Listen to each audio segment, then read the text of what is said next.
Assalamualaikum warahmatullahi wabarakatuh. Perkenalkan, saya Desvira Ashifa dengan NIM 21425202239. Pada kesempatan ini, saya akan mempresentasikan hasil tugas praktik analisis keuangan dengan menggunakan software Accurate serta laporan keuangan dari CV Adimitra.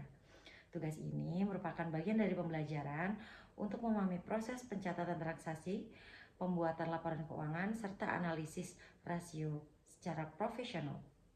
Dalam praktik ini, saya menggunakan Accurate Online dari web dengan langkah-langkah. Yang pertama, saya akan melakukan setup awal perusahaan.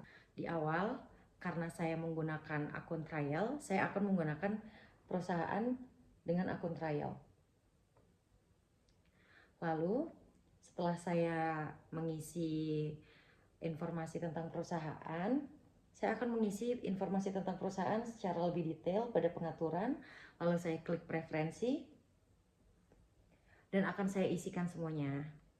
Lalu saya atur juga fitur serta pajak dan mata uang yang tersedia di dalam perusahaan.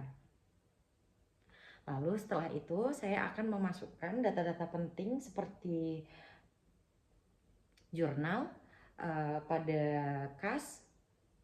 Jadi saya akan saya akan upload atau impor pada akun perkiraan. Jadi pada akun perkiraan saya akan klik tanda hijau.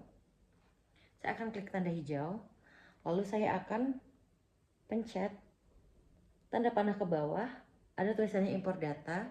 Impor data ini bisa dilakukan dari Excel ketika perusahaan sudah mempunyai base datanya sendiri. Lalu saya akan mulai melanjutkan untuk input transaksi mulai dari pembelian, penjualan, penerimaan kas, pembayaran hutang piutang hingga penyesuaian akhir bulan.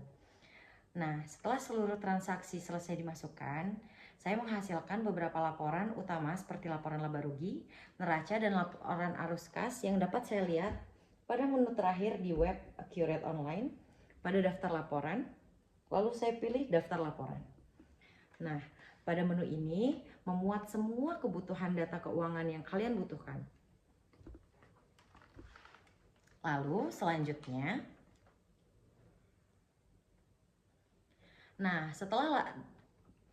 setelah data laporan keuangan saya peroleh, saya melakukan analisis lebih lanjut menggunakan Excel. Nah, berikut adalah tampilan file analisis rasio keuangan CV Adimitra.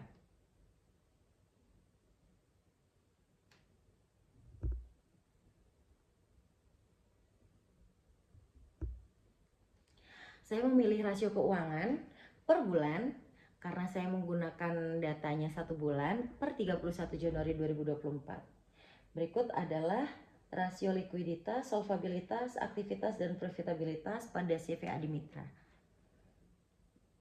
Lalu di sini ada 4 rasio. Yang pertama, rasio likuiditas. Saya menggunakan quick ratio, yaitu kas ditambah setara kas ditambah investasi jangka pendek ditambah piutang usaha dibagi kewajiban lancar. Nah, nilai quick ratio ini sebesar 4,22 kali menunjukkan bahwa entitas memiliki kemampuan yang sangat baik untuk melunasi kewajiban jangka pendeknya dengan aset yang paling liquid.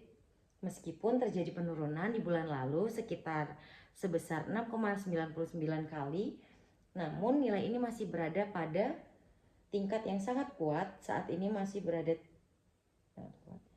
mengindikasikan likuiditas di perusahaan yang substansial.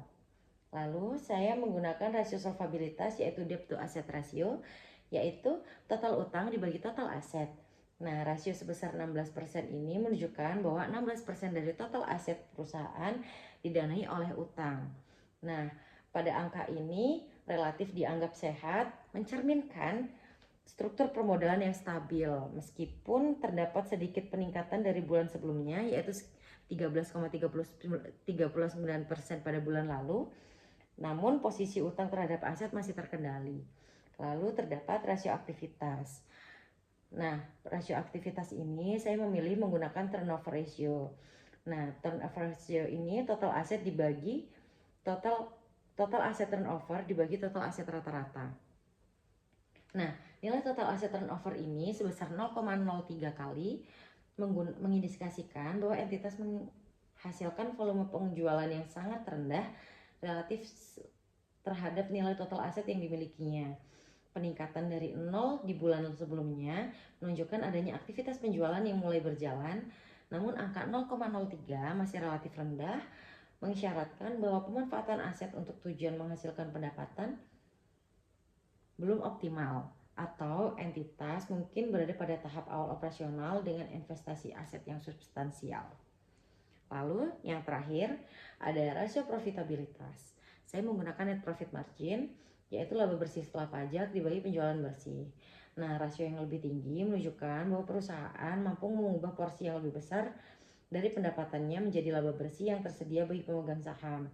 Rasio ini merupakan indikator kunci kesehatan finansial dan efektivitas manajemen secara keseluruhan, karena mencerminkan kemampuan perusahaan dalam mengendalikan semua jenis biaya dari pendapatan yang dihasilkan.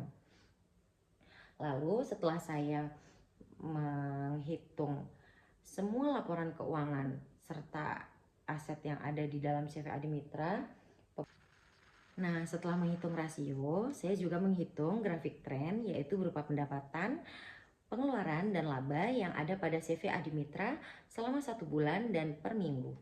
Nah, jadi pada sumbu X saya menggunakan waktu dan pada sumbu Y saya menggunakan nominal.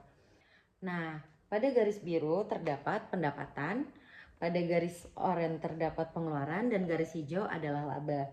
Nah, dapat dilihat pada garis biru pada week 1 ke week 2 itu terdapat kenaikan yang cukup signifikan di antara yang lain, lalu turun pada week 3, lanjut turun ke week 4, dan sangat turun pada week 5. Lalu ada pengeluaran pada garis oranye menunjukkan bahwa adanya peningkatan dari week 1 ke week 2 tapi tidak sebanyak pendapatan, lalu turun lagi dari week 2 ke week 3 ke 0, lalu naik lagi ke week 4, dari week 4 ke week 5 terdapat kelonjakan pengeluaran pada CV Adimitra. Lalu pada laba yang garis hijau juga hampir sama, namun pada laba ini dia cenderung gak memperoleh garis lurus. Nah, di sini pada week 1 CV Adimitra ini tidak memperoleh pendapatan tapi melakukan pengeluaran 10.000 sehingga labanya 10.000. Dan sampai di kesimpulannya pada week 5 CV Adimitra memperoleh laba minus 282.355.167 rupiah, dikarenakan adanya pembelian ataupun penjualan yang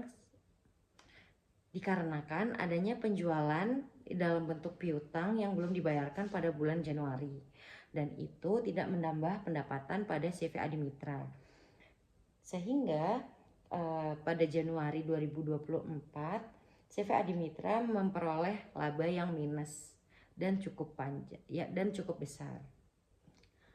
Dalam proses pengerjaan, saya berupaya meningkatkan sikap profesionalitas seperti ketepatan waktu, tanggung jawab, dan konsistensi data. Etika kerja dengan menjaga kerahasiaan data perusahaan dan menghormati hak cipta software yang digunakan. Lalu dengan keamanan digital seperti menyimpan data secara teratur dan menghindari akses yang tidak sah terhadap file penting. Baik, kesimpulan dari tugas ini adalah software Accurate sangat membantu dalam penyusunan laporan keuangan yang sistematis dan akurat. Analisis rasio memberikan wawasan penting untuk evaluasi kinerja keuangan perusahaan. Lalu yang terakhir, pembelajaran ini merupakan pengalaman praktis dalam akuntansi digital yang sangat bermanfaat. Saya mengucapkan terima kasih atas perhatian Bapak Ibu dosen dan rekan-rekan sekalian. Wassalamualaikum warahmatullahi wabarakatuh.